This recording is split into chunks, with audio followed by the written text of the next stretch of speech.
Chapter 38.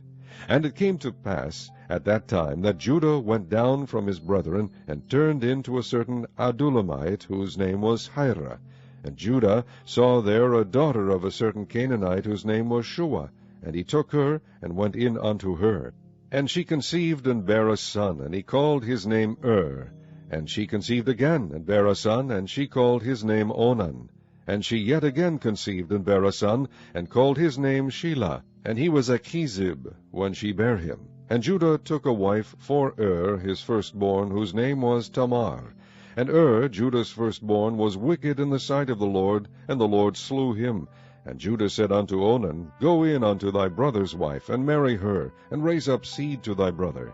And Onan knew that the seed should not be his, and it came to pass, when he went in unto his brother's wife, that he spilled it on the ground, lest that he should give seed to his brother.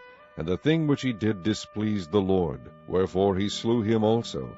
Then said Judah to Tamar his daughter-in-law, Remain a widow at thy father's house, till Shelah my son be grown.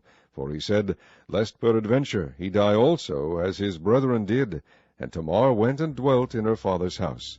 And in process of time the daughter of Shuah, Judah's wife, died. And Judah was comforted, and went up unto his sheep-shearers to Timnath, he and his friend Hirah the Adullamite. And it was told Tamar, saying, Behold, thy father-in-law goeth up to Timnah to shear his sheep. And she put her widow's garments off from her, and covered her with a veil, and wrapped herself, and sat in an open place, which is by the way of Timnath, for she saw that Shelah was grown, and she was not given unto him to wife. When Judah saw her, he thought her to be an harlot, because she had covered her face. And he turned unto her by the way, and said, Go to, I pray thee, let me come in unto thee. For he knew not that she was his daughter-in-law. And she said, What wilt thou give me, that thou mayest come in unto me? And he said, I will send thee a kid from the flock. And she said, Wilt thou give me a pledge till thou send it?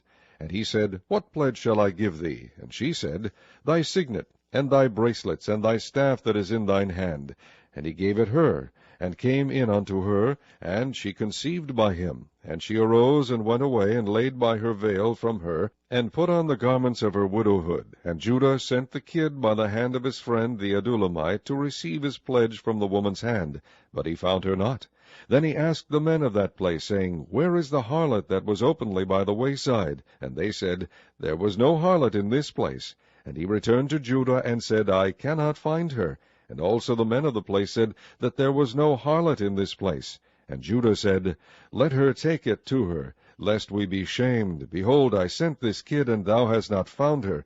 And it came to pass about 3 months after, that it was told Judah, saying, Tamar, thy daughter-in-law, hath played the harlot, and also, behold, she is with child by whoredom.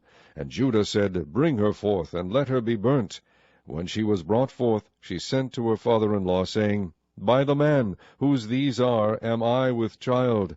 And she said, Discern, I pray thee, whose are these, the signet, and bracelets, and staff. And Judah acknowledged them, and said, She hath been more righteous than I, because that I gave her not to Shelah my son, and he knew her again no more.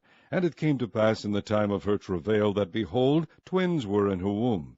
And it came to pass, when she travailed, that the one put out his hand, and the midwife took and bound upon his hand a scarlet thread, saying, This came out first. And it came to pass, as he drew back his hand, that, behold, his brother came out. And she said, How hast thou broken forth? This breach be upon thee. Therefore his name was called Pharez. And afterward came out his brother, that had the scarlet thread upon his hand, and his name was called Zeb.